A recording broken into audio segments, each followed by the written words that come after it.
So Fox Business alert President Trump announcing new economic sanctions against Turkey, along with increased tariffs following its invasion of Syria. The commander-in-chief also saying U.S. troops coming out of Syria will now redeploy and, quote, remain in the region to continue to disrupt remnants of ISIS. All that information just in as we go to Fox News correspondent Steve Harrigan, who's reporting from northeastern Syria. He has the latest on the ground. What began as a military operation against what Turkey calls terrorists has now evolved into something perhaps much bigger, much more dangerous, a war between Turkey, a NATO member, and Syria, a country backed by Russia. Kurdish officials wasted little time in finding a new partner after the withdrawal of U.S. forces, which they described as a stab in the back. Syrian government troops under Bashar al-Assad reached the front lines within hours of the deal, a welcome sight to many Kurds on the ground. Thank God for the return of army. Thank God for the return of the Syrian Arab army. The fighting is brutal. Arab militia backed by Turkey have been accused of atrocities, executing Kurdish prisoners on the battlefield, pulling a female Kurdish political leader from her car and shooting her in the head. A convoy containing armed men, civilians, and journalists was bombed near the front line, killing 9. Dozens of civilians on both sides of the border have been killed by mortar shells exploding into homes. There is a rage here among civilians that no one is doing anything to save them. Where is the United Nations? Let them come to see the blood of our children on the floor. Why don't they show up? Our children are gone, our girls are gone, and our strength is gone. Several world leaders have warned that the conflict could lead to a resurgence of the Islamic State in the region. The Kurds have been in charge of prisons housing ISIS combatants and family members in Syria. Over the past 3 days, at least 2 mass escapes have been attempted at these facilities. Civilians are also looking for an escape from fighting that's come to their doorstep. More than 130,000 people are on the move, trying to get away from the fighting any way they can. And that number has gone up each day.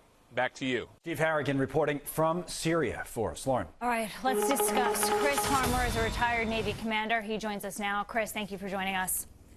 It's a pleasure to be with you. Moments ago, the president said he will soon issue an executive order with sanctions on Turkey, a NATO member, raising steel tariffs back to 50%, putting a $100 billion trade deal on hold, and some troops will remain in the region. But Chris, does that do anything to change the situation that has gotten so bad in such a fast time on the ground? It will have, as a practical matter, absolutely no impact at all. I grew up out west, and at the risk of using a Western euphemism, this is like closing the barn door after the horses have already gotten out. Turkey has already invaded Syria. The Kurds have already switched their allegiance from being a proxy of the United States to align with Bashar al-Assad.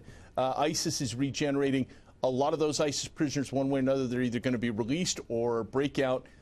This is a tragedy across the board, and it was such a preventable tragedy. It's both a humanitarian tragedy and a national security tragedy for us.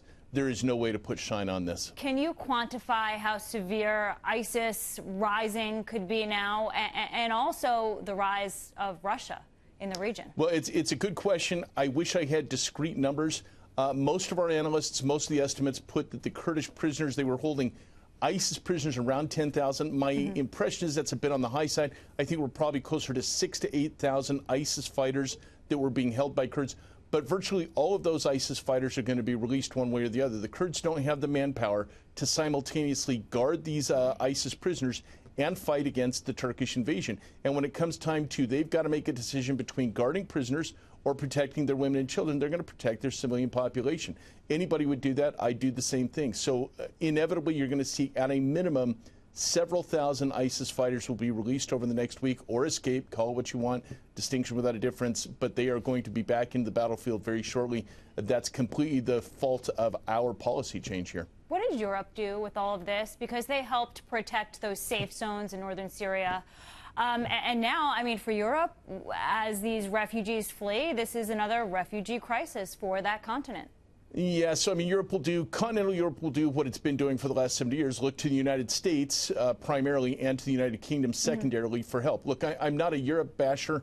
There's plenty of European allies who try to do the best they can. But by and large, Europe is following the lead of the United States within the context of NATO they really don't have much of a choice. Now they've got a serious problem that they're completely unprepared for, and they're looking to the United States for leadership, and instead what they're getting is abdication. So I think what's going to happen is the European Union, rather than NATO, is going to take the lead on crafting European domestic policy in response to this, but I don't know what they can really do.